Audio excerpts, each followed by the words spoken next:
37 যোদ্ধাদেরকে সম্মান করার নির্বাচন, যুব সমাজের আকাঙ্ক্ষা পূরণের নির্বাচন। কোরআনের দাওয়াত দেওয়া কি কোনো অপরাধ? আল্লাহ চাইনি কি নির্দেশ?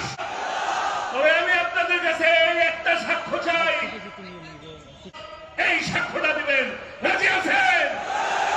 এই সাক্ষ্য দিবেন আল্লাহ সাইদের মার্কা। ইনশাআল্লাহ 12 তারিখ বিজয় অর্জিত হবে ইনশাআল্লাহ।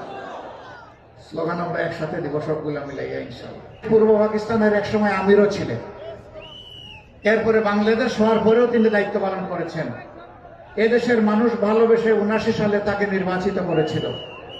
আজকে ডক্টর শামীম হামিদের হাতে আমরা পাল্লা বদলে এখানে তুলে দিলাম। বন্দোবস্তের মাধ্যমে যেভাবে খাবলে খামছে কামড়ে শেষ করে দেওয়া হয়েছিল তা পরিবর্তন করে দেওয়ার নির্বাচন, নতুন বাংলাদেশ জাগিয়ে তোলার নির্বাচন, 37 যোদ্ধাদেরকে সম্মান করার নির্বাচন, যুব সমাজের আকাঙ্ক্ষা পূরণের নির্বাচন।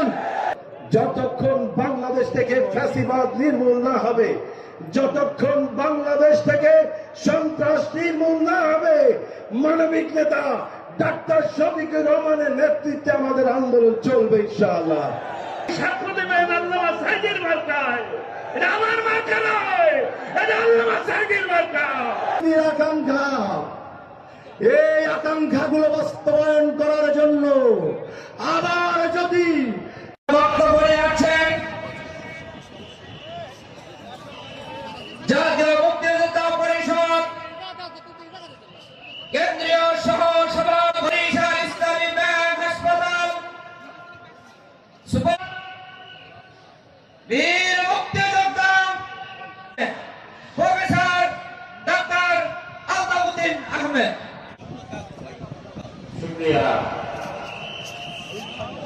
আলহামদুলিল্লাহ, আলহামদুলিল্লাহ, সালাতু ওয়াসসালামু আলাইহি ওয়া আলিহি ওয়া সাহবিহি আজমাইন। 11 দলীয় পক্ষে আজকে নির্বাচনী সভার যে বিশেষ শাহাদা আপনারা জানেন, এই ভূমি কোরআনের সেটা 2006 সালে বেহাত হয়ে গেছে। ইনশাআল্লাহ সারা বাংলাদেশে বিজয় এসছে, সারা বাংলাদেশ থেকে বিজয়ের আওয়াজ উঠেছে। বাংলাদেশ জামাত ইসলামী জিন্দাবাদ। আসসালামু আলাইকুম ওয়া রাহমাতুল্লাহ।